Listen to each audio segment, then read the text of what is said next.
حلو يا جماعه، النهارده هنعمل طاجن باميه بطشه الكزبره مع زيت صني.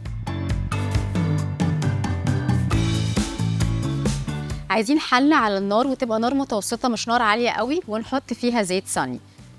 ما نسخنش الحله قوي. بعد كده ناخد البصل، وبصل يبقى مبشور ناعم، ونحط معاه الثوم. احنا مش عايزين نحمرهم، عايزينهم بس يتبالوا حاجه بسيطه. نزود بعد كده الباميه. بعد كده بقى هنزود الصلصه، نزود بقى عصير طماطم.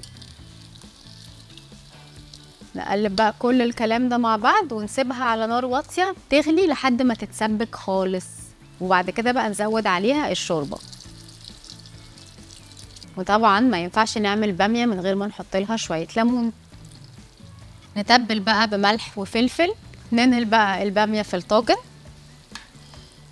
هندخله الفرن يقعد تقريبا تلت ساعه بالكتير قوي، لان الباميه مش بتاخد وقت في السوا. الفرن يبقى متسخن على درجه حراره 200.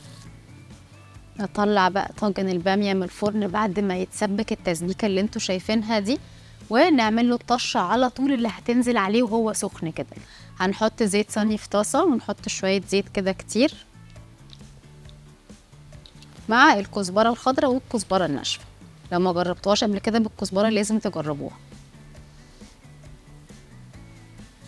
دي تتحط على الباميه وتتقدم على طول.